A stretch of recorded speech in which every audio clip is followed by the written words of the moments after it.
السلام علیکم یا علی السلام مدد اکلی ملا امید اگر زدار کی ویڈیو دیکھنا چاہتے ہیں ہمارے یوٹیوب چینل علی والے آفیشیل کو سبسکرائب کریں، ویڈیو کو لائک کریں، شکریہ۔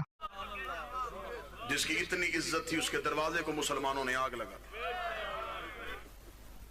تاریخ کا سیاہ ترین دن، اس دروازے کو آگ لگی جہاں محمد اجازت مانگ کے آیا کرتے۔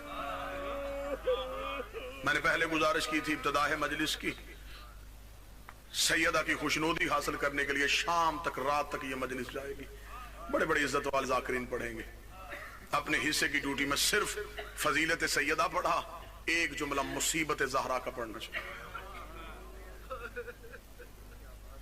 اتنی بڑی بسم اللہ سرکار، اتنی بڑی مظلومیت ہے آج بھی شہزادی کے ذکر میں۔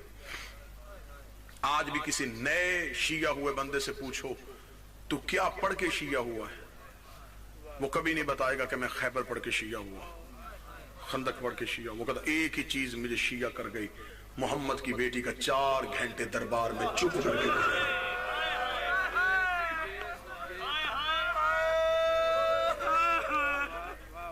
4 گھنٹے چپ کر کے نوکروں کے دربار میں کھڑی رہی۔ دعا کیا کرو قدر والی چیز بے قدروں کے سامنے نہ آئے۔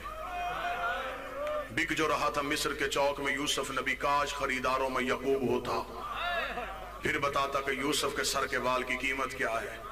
چلی جو گئی تھی دربار میں، کاش منبر پہ محمد ہوتے، پھر بتاتے کہ واپس خالی آتی ہے یا کائنات لے کے آتی ہے۔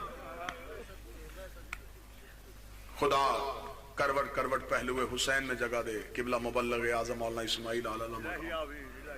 ایک ہی مقدمہ ساری زندگی لڑا محمد کی بیٹی کا، حق پڑھ کے شیعہ ہوئے سے، اور نبی کی بیٹی کے سودا کیا تھا، بی بی مجھے دنیا نہ دینا، بی بی کرم اتنا کر دینا تیرا دشمن سوال ختم کرے، میرا جواب شروع ہو جائے۔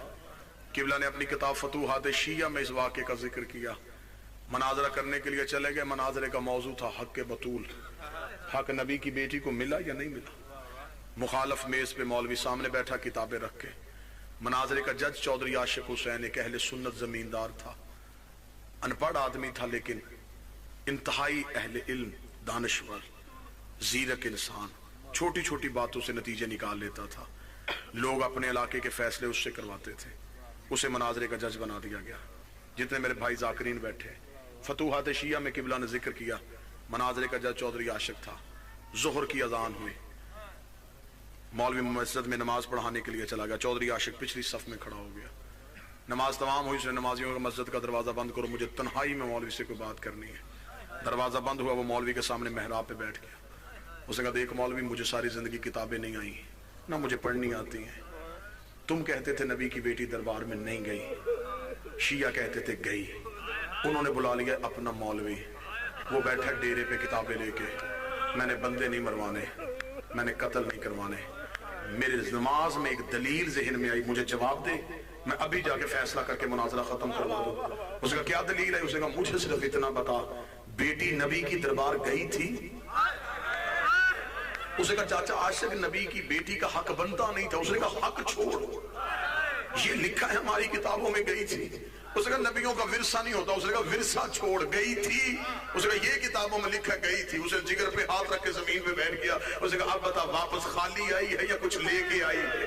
اس نے کہا کتابیں لکھتی ہیں خالی چلی گئی تھی۔ روتا ہوا چیختا اٹھ کے کھڑا ہو گیا۔ اس نے کہا ڈوب کے مر جاؤں، میرے مرنے کے بعد میری بیٹی کسی کمی کے دروازے پہ چلی جائے، جا کے کہ میں چودھری عاشق کی بیٹی ہو، خالی بھیجو گے یا دے کے بھیجو گے؟ کہنے لگا دے کے بھیجیں گے، بیٹی جو تیری ہے۔ اس نے کہا میری بیٹی کا حیا کرتے ہو، محمد کی بیٹی کا کسی نے حیا نہیں کیا۔ روتا ہوا مسجد کا دروازہ کھول کے مولانا اسماعیل کے قدموں پہ گر گیا۔ کہنے لگا بند کر دے اسماعیل کتابیں، مجھے پتا چل گیا محمد کی بیٹی سچی تھی۔ مولانا اسماعیل نے گلے میں باہیں ڈالی، فرمایا اس نے پھر بھی تجھے سچ نہیں بتایا، صرف حق نہیں ملا، پہلو پہ ہاتھ رکھ کے چلی۔ اور میں لکھا 7 چادریں دی ہیں زہرا کو علی نے کفن میں۔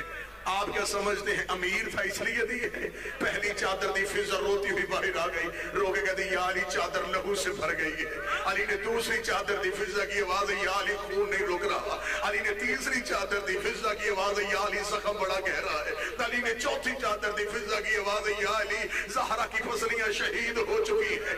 7ویں چادر فضا کے ہاتھ میں تھی،